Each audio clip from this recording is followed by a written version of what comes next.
Hi dears, അസ്സാം വലൈക്കും, നമസ്കാരം. നിങ്ങൾക്കെല്ലാവർക്കും സുഖമല്ലേ? ഞാനിവിടെ സുഖമായിട്ടിരിക്കണേ. എന്തൊക്കെയുണ്ട് എല്ലാവരും വിശേഷങ്ങൾ? സുഖമല്ലേ? അപ്പോൾ ഞാനിന്നിവിടെ ഉണ്ടാക്കാൻ പോണത് ചവ്വരി റാഗി സേമിയും കൂടി വെച്ചിട്ടുള്ള ഒരു പായസമാണ്.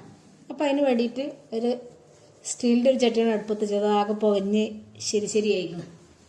അപ്പോൾ അത് അടുപ്പത്ത് വെച്ച് അതിലേക്ക് കുറച്ച് നെയ്യ് ഒഴിച്ച് കൊടുത്ത് പിന്നെ ഒരു കപ്പ് റാഗി സേമിയ ഇട്ട് കൊടുത്തിട്ട് നെയ്യിലിട്ടിട്ടൊന്ന് വറുത്തെടുക്കുകയാണ്. വറുത്തെടുത്തിട്ട് പിന്നെ വേറെ പ്ലേറ്റിലേക്ക് മാറ്റി അതേ പാത്രത്തിൽ തന്നെ ഞാൻ കുറച്ച് ആവശ്യത്തിനുള്ള പായസത്തിന് ആവശ്യമുള്ള വെള്ളം ഒഴിച്ചു കൊടുക്കുകയാണ്.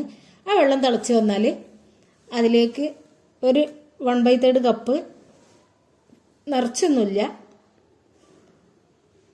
ഉള്ള ചവ്വരിയും കൂടി ചേർത്ത് കൊടുക്കുന്നുണ്ട് പായസം ഉണ്ടാക്കാൻ, ഈ അളവിലുള്ള.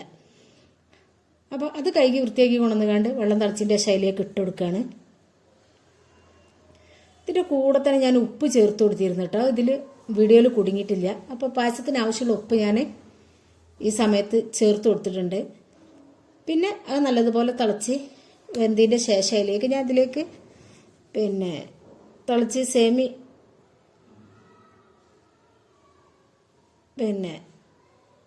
വെന്ത് വന്നതിൻ്റെ ശേഷം ചവ്വരി വെന്ത് വന്നതിൻ്റെ ശേഷമാണ് ഞാൻ അതിലേക്ക് സേമി ചേർത്ത് കൊടുക്കുന്നത്. അങ്ങനെ സേമി ചേർത്ത് കൊടുത്ത് അപ്പോൾ ഇതുവരെ ഞാൻ ഇത് വെച്ച് റാഗി സേമി വെച്ച് പുട്ട് ഞാൻ ചുട്ടിട്ടുണ്ട്. പക്ഷേ ഇത് ആദ്യമായിട്ടാണ് ഞാൻ ഉണ്ടാക്കുന്നത് കേട്ടോ. അപ്പോൾ ഞാൻ ഒന്ന് പരീക്ഷിച്ചതാണ് എന്താവുന്നുള്ളത്. ടേസ്റ്റൊക്കെ ഉണ്ടായിരുന്നു, കുഴപ്പമൊന്നുമില്ല. പിന്നെ റാഗി ഇഷ്ടപ്പെടുന്നവർക്കൊക്കെ ഇഷ്ടപ്പെടുന്ന ഒരു പായസമാണ്. അപ്പോൾ പിന്നെ ഞാൻ അതിലേക്ക് തേങ്ങാപ്പാലൊന്നും ഒഴിക്കണില്ല, പാലാണ് ചേർത്ത് കൊടുക്കുന്നത്. അപ്പോൾ അത് വെന്ത് കഴിഞ്ഞതിന് ശേഷം അതിലേക്ക് ആവശ്യത്തിനുള്ള പാൽ ഒഴിച്ചെടുത്ത് അത് ഓരോരുത്തർ എത്ര വെക്കണം അളവിനനുസരിച്ച് പായസമൊക്കെ ഉണ്ടാക്കണം, എല്ലാവർക്കും അറിഞ്ഞതാണ്. പക്ഷെ ഞാൻ സേമിൻ്റെയും ചവ്വരിൻ്റെയും കണക്ക് ഞാൻ പറഞ്ഞു തന്നെ. പിന്നെ പാല് ഇനി കുറച്ച് ഒഴിച്ചിട്ട് കുറച്ച് തേങ്ങാപ്പാൽ വെക്കണമല്ലുണ്ടാവും, തേങ്ങാപ്പാൽ മാത്രം വെക്കണമല്ലൊക്കെ ഉണ്ടാവും. അപ്പോൾ അതങ്ങനെ പിന്നെ തിളച്ച് വന്നതിന് ശേഷം ഞാൻ അതിലേക്ക് ഏലക്ക ഇട്ടെടുത്ത് പഞ്ചസാര ആവശ്യത്തിന് മിൽക്ക് മെയ്ഡ് ഉണ്ടെങ്കിൽ മിൽക്ക് മെയ്ഡ് ഒഴിച്ചെടുക്കുക, ആവശ്യത്തിന് ഒഴിച്ചെടുത്ത്. സംഭവം നല്ല ടേസ്റ്റ് ഉണ്ടേനി. ഞാൻ നോമ്പറക്കുന്ന സമയത്തിന് വേണ്ടിയിട്ട് ഉണ്ടാക്കിയതേനി. അപ്പോൾ ഞാൻ പഞ്ചസാരയിൽ ഇട്ടുകൊടുത്ത ഗ്രാമ്പാണ് കേട്ടോ കറുപ്പായിട്ട് കാണുന്നത്. പഞ്ചസാരയിൽ എറുമ്പ് വരാതിരിക്കാൻ വേണ്ടി ഗ്രാമ്പ് ഇട്ട് കൊടുത്തിന്, അതാണ്.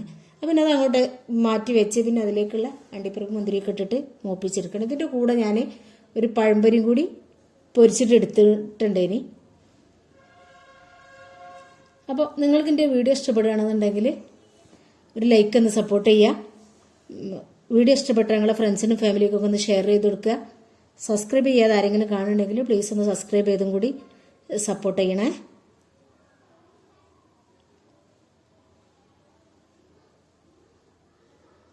അപ്പോൾ അണ്ടിപ്പരിപ്പ് മുന്തിരി